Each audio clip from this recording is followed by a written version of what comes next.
Bom dia, irmãos. Paz do Senhor Jesus. Amém? Meus irmãos, hoje nós vamos estar falando no livro de Marcos, no capítulo 15, nos versos 33 a 41. Nós vamos estar falando a respeito de a morte de Jesus. Marcos 15, versos 33 ao 41. A morte de Jesus.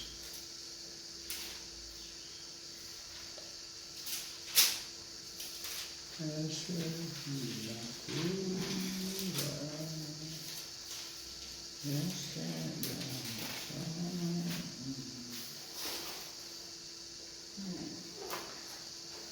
encontraram?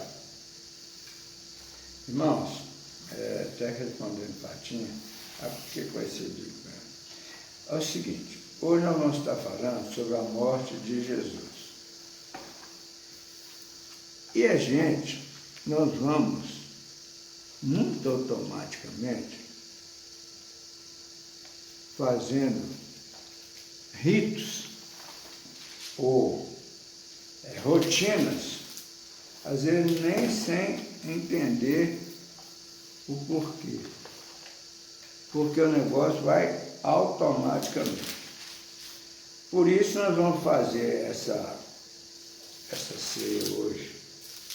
Primeiramente, exatamente para entendermos as questões que a gente precisa de observar e trabalhar muito para que não vire rotina, porque toda rotina fica muito fácil de ser feito, ela cai no automático.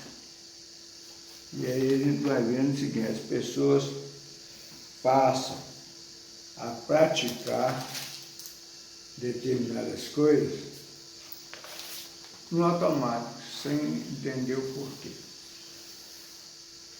Caso, por exemplo, porque hoje nós não vamos falar sobre a morte de Jesus, então nós temos que trazer no nosso pensamento o seguinte, o que a Bíblia explica a respeito desse momento da ceia do Senhor antes da morte de Jesus. Jesus chega num determinado ponto do ministério dele, da caminhada dele, dos ensinamentos dele, que ele para e faz uma despedida, uma ceia, conversando, explicando àqueles ouvintes, os seus discípulos, a respeito dos futuros acontecimentos que iam acontecer ali. Ele ia passar por aquela situação toda de condenação, de crucificação, de morte. Então, esse é um momento que antecede a morte de Jesus. Mas e se nós estivéssemos falando aqui a respeito da ressurreição de Jesus? Aí nós vamos entender que na morte de Jesus, ele ceia com seus discípulos primeiro. Ele faz a despedida e vai para... Ele ceia, despede e vai passar por aqueles acontecimentos. Mas se fosse o contrário, se nós estivéssemos falando sobre a ressurreição, então, a ressurreição vem após a morte, é claro. Jesus ressuscita, vai caminhando, admirando que eles não perceberam, eles nem lembraram dos ensinamentos dele. E ele encontra aqueles dois caminhantes na estrada de Emaús e vai conversando, nós conhecemos o fato. Aí ele chega num determinado local onde estavam reunidos outros discípulos, e ali existe uma outra ceia. Então, o que nós queremos mostrar com isso? Que a coisa não pode cair no automático. Meus irmãos, hoje nós vamos estar falando a respeito da morte de Jesus. A morte de Jesus. O apóstolo Marcos traz no livro capítulo 15, verso 33 ao 41, vem falar a respeito daquele acontecimento. Lembrando que, por que em Marcos? Porque Mateus falou exclusivamente para os judeus. Marcos falou com um povo mais, de uma cultura mais elevada, falou para os gregos. E por isso que tem umas mensagens diferentes. E Lucas falou para os gentios. Gentio, todo aquele que não é judeu, são gentios. Nós somos gentios. Hoje nós somos cidadãos do céu em Cristo Jesus. Então diz assim, o apóstolo Marcos nos relata a respeito da morte de Jesus, no capítulo 15, versos 33 ao 41, ele diz assim: chegada a hora sexta, houve trevas sobre toda a terra até a hora nona. A hora nona, historicamente falando, é mais ou menos 3:30 da tarde. Aquele dia, aquele momento que então que aconteceu a entrega do Espírito. Aí, segundo o relato do Marcos. Aí o verso 34 fala assim: a hora nona, clamou Jesus em alta voz: Eloi, Eloi, lama sabachthani, que quer dizer: meu Deus, por que me desamparaste? Jesus ali, ainda como ser humano, ele diz a Deus: por que me desamparaste tanto sofrimento? Né? Vem demonstrar que Jesus até ali, ele era um homem que veio entregar o seu sangue para a remissão dos pecados daquele que nele crê. Verso 35 diz que alguns dos que ali estavam ouvindo isso diziam: vede, chama por Elias. Olha a presença do Evangelho, dos ensinamentos. Ali tinha pessoas de todo pensamento. Aí ele dizia: vede, chama por Elias. Olha a confusão. Ele diz: ele entendeu que Jesus chamou Elias. Está vendo como é que as coisas são complexas?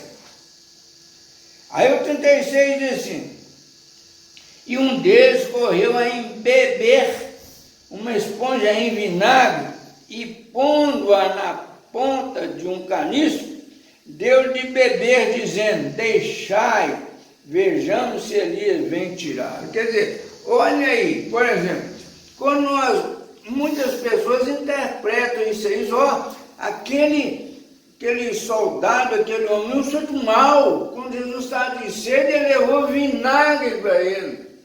Mas há entendimento também que o vinagre é um lenitivo para a dor. Como nós vamos pensar a respeito desse soldado? Esse soldado é mau ou era bom? Está vendo como é que são as coisas? Tem que ser espiritual. Então vou repetir, um deles correu a embeber uma esponja em vinagre e pondo-a na ponta de um caniço, deu-lhe de beber, dizendo: vejamos se Elias vem tirar. Quer dizer, olha que confusão. Ele chamou para Elias, vamos ver se Elias vem. Esse é um charlatão. Esse é um... Está vendo como é que condenam Jesus? Esse é um charlatão, vamos ver se Elias vem. 37. Mas Jesus, dando um grande brado, expirou. Está dizendo que Jesus ali era mais ou menos 3:30 da tarde, a hora nona. Naquele momento Jesus expirou, Jesus entregou o Espírito. Jesus já tinha falado, já tinha ensinado isso. E o véu do santuário rasgou-se em duas partes, de alto a baixo. O que significa esse véu do santuário rasgou-se em duas partes, de alto a baixo? Ó, rasgou. Separou. O Antigo Testamento ficou para lá, a história ficou para cá. Agora é nu, agora é pelo Espírito. Agora é Espírito, é comunhão com Jesus espiritualmente, individualmente, sem intermediário. Intermediário é o Espírito do Senhor.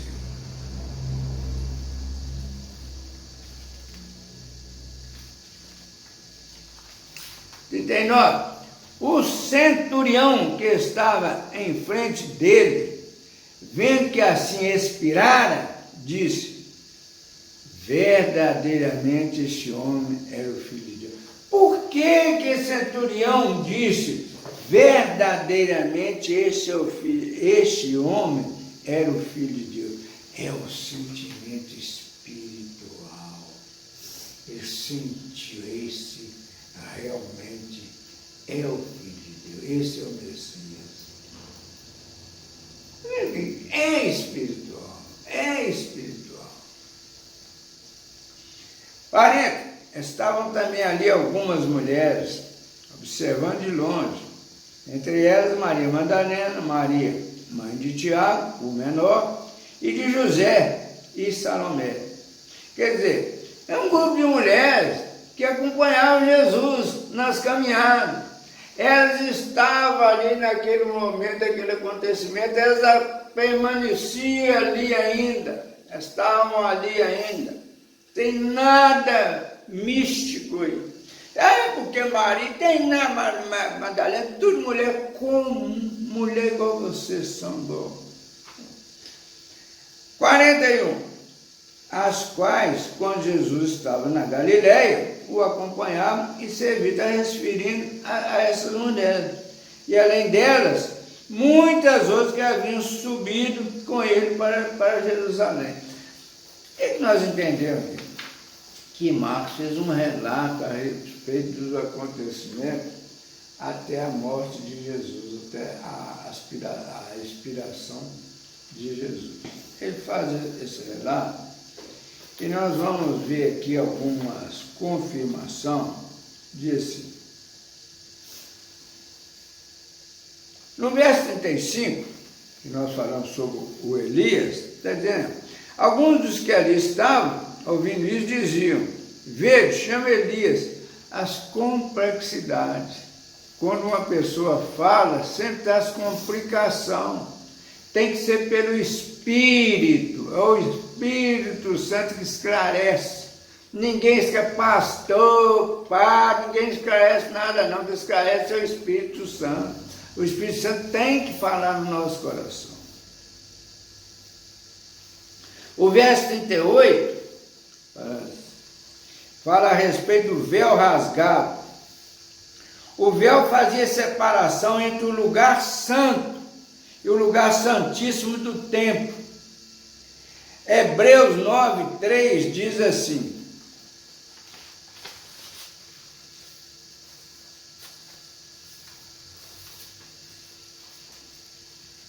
Hebreus 9:3: Por trás do segundo véu se encontrava o tabernáculo, que se chama o Santo dos Santos. É uma figura, é figurativo, não tinha um tabernáculo lá não. É figurativo. O Santo dos Santos é Jesus. Rasgou o véu, ficou a história para lá. Povo de Israel, acabou Abraão, Jacó, ficou tudo para lá. Agora é Jesus. É espiritual. Aí diz que no verso 39, diz que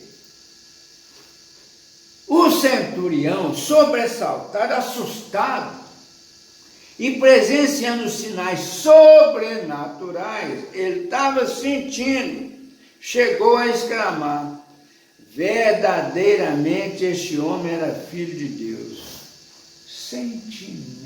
Sentimento.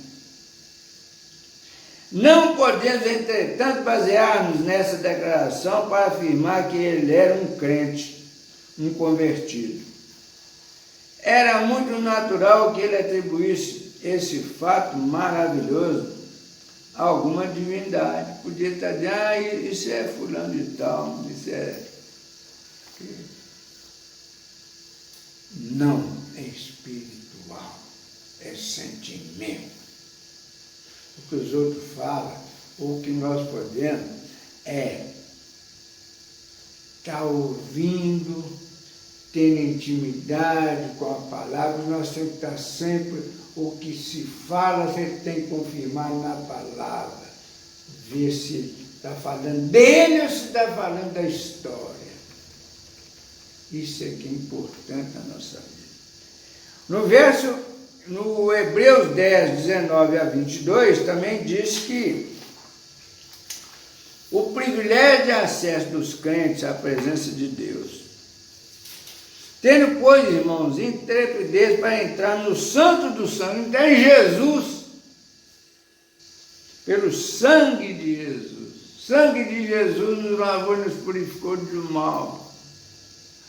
O sangue de Jesus nos lava e nos purifica do mal. Será que eu já fui lavado pelo sangue de Jesus? Será que o sangue de Jesus tem tido efeito transformador na minha vida? Ou estou aguardando, ou estou no processo? Como que é para mim e para cada um de nós? 20. Pelo novo e vivo caminho que ele nos consagrou pelo véu, isto é, pela sua carne, pela transformação. E tendo grande sacerdote sobre a casa de Deus, ele é o sacerdote. O resto aí é bobagem, não existe sacerdote na terra, não. O sacerdote é Jesus. 22. Aproximemo-nos com sincero coração, em plena certeza de fé, tendo o coração purificado de má consciência e lavado o corpo com água pura. Água pura é o Espírito Santo.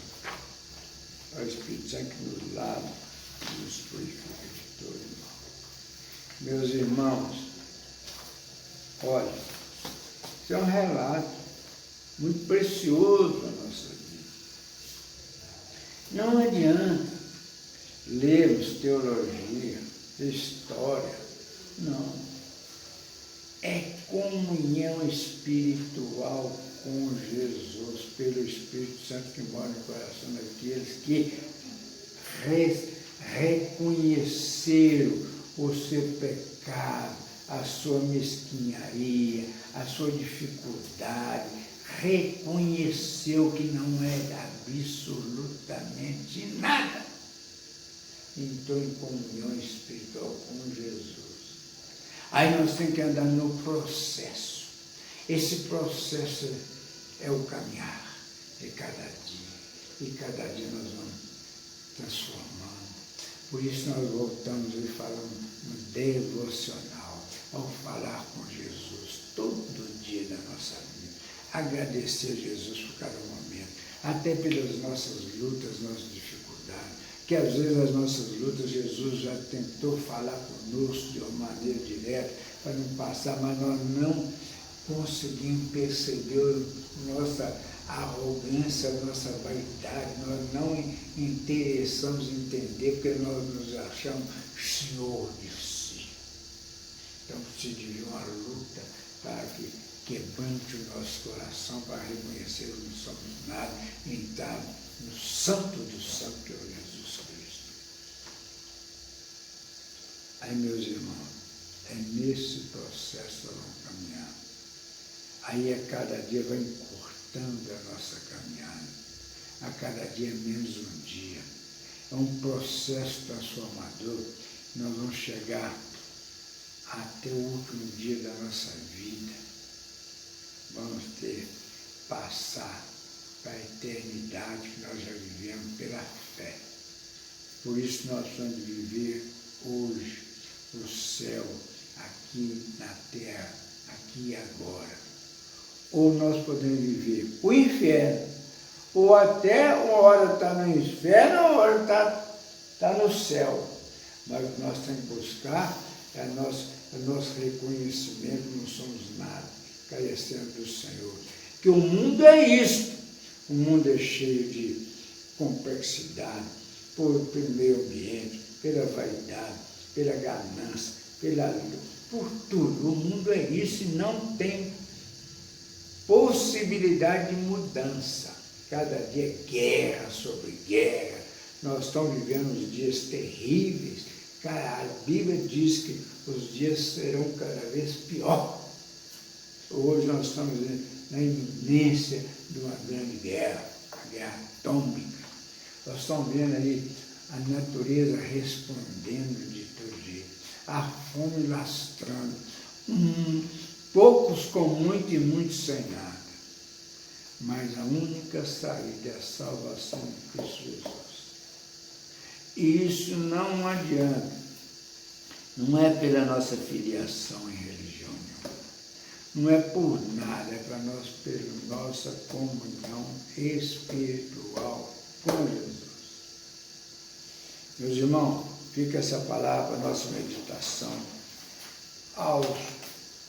todos os dias da nossa vida, até que chegamos ao final dela. Que essa meditação seja diária. Todo dia nós temos que buscar essa comunhão com o Senhor. Todo dia nós temos que fazer um balanço da nossa vida. O que nós fizemos que contraria os ensinamentos de Jesus, está lá no Sermão do Monte, Mateus 5, 6 e 7. Essa é a meditação, a palavra que eu deixo para nós. Essa semana nós possamos estar meditando em cima disso. Amém, meus irmãos? E que o amor de Deus, a graça do Senhor Jesus Cristo e a comunhão com o Espírito Santo seja sobre todos nós, hoje e para todos sempre. Amém.